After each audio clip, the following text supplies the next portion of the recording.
Yes, that have been brought before this committee. Charge number 1 on nepotism, illegal appointments, and lawful dismissions and usurpation of the constitutional and statutory functions of county organs. Your Excellency, I have one of the accusations there is illegal appointments. There is an advert dated 22nd of November with a number of directors who are reporting, as per the advert, to the Chief of Staff, therefore indicating that those are directors in the office of the governor. Question number 1. Does the county government of Meru have an approved structure, establishment for the county government? Does the county government of Meru have an approved establishment? The county government of Meru has a public service board that deals with employment. Madam Governor, if you read the County Government Act, the role of the county public services does the employment, but there is what we call approved establishment that determines the number of employees, the posts, and the offices.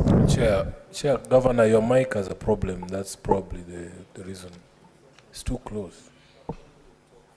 Okay.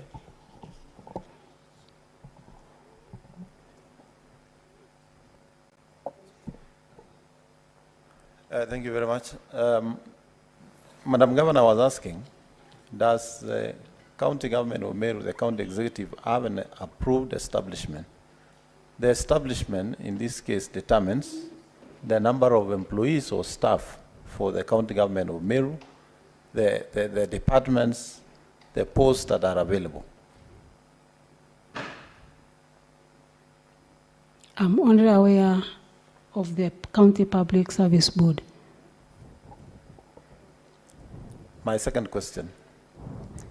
These posts of directors that were advertised on 22nd, prior to you coming to office, did we have directors existing in those posts, or those posts were vacant?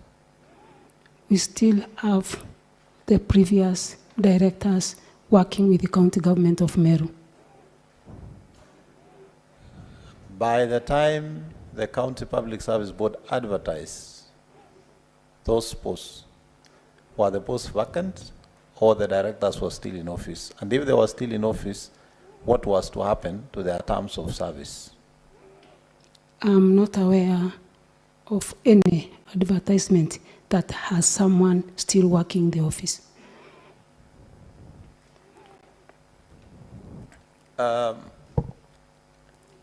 In the response, volume 2,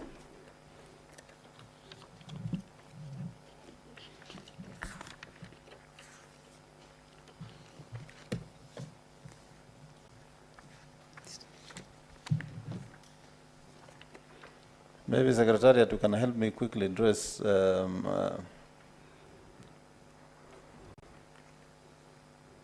I think that was page 16. Governor Mandago, Senator Mandago, as you look for the reference, let's capitalize on time. Yes, I allow somebody else to shoot. And I've already found it, Chair. Oh, please go ahead. And Chair, please give me time because you gave people time to lay the basis. I'm only asking questions directly. If you look at volume 2, page 67, there's an advert there running all the way to page 71 on a number of positions that have been advertised. And these are the Director Protocol and Events, Job Group R. We have Director for Delivery Unit, County Delivery Unit. We have Director for Monitoring and Evaluation. We have a Director for Administration. I'm only asking, Madam Governor, by the time this advert went out, did we have those posts filled or were they vacant? They were vacant. On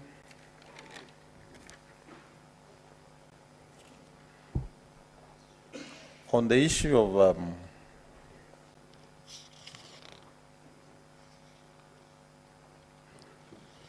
On the issue of appointments of fire officers, in the meeting you had in Timau, before I go there, can I ask that, do you have, as county government of Meru, firefighting trucks? Yes, we have. How many and where are they located? We have 5. Is it true that there is a firefighting engine in Timau that is not functional? Yes, there is. Was it therefore necessary to have 2 people to call when we have a fire engine that is not functioning in that sub-county?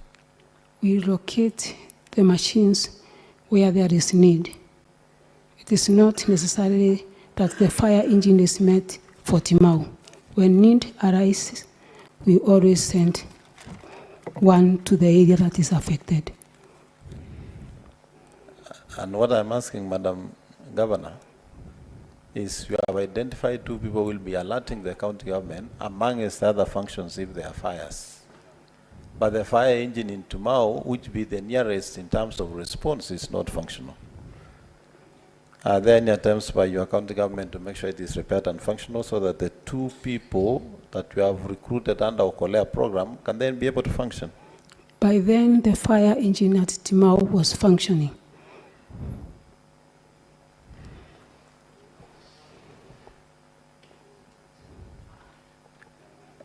From the evidence of your chief of staff, who seems or has committed himself that he understands all matters to do with this petition, why was it appropriate for the chief of staff to himself ask for information from the different departments and not through the county secretary and not through the secretary of the county public service board? Was it under your instruction? No, it was not under my instruction. Madam Senator Governor. Senator Mandago, just put your finger there. That was part of my intervention, so let conclude it. Your answer, can you clarify? Because the counsel for the county assembly tried to get it from you, but he didn't push you well. This is the time. Were you deliberately avoiding the county secretary because he was not going to take instructions from you to give evidence in the manner you want to protect yourself? No, I was not avoiding the county secretary because of any issue, but the chief of staff has always been with me in the meetings that most of the accusations has arrived from. I put it to you that you need to persuade us better, because there is a county government act that clearly specifies the county secretary as the custodian of the responsibilities that your chief of staff has been discharging the whole afternoon. Can you convince us? I stand guided chair that at no time that I have chosen to work with the chief of staff and then neglect the county secretary. Are you aware of the County Government Act? Yes.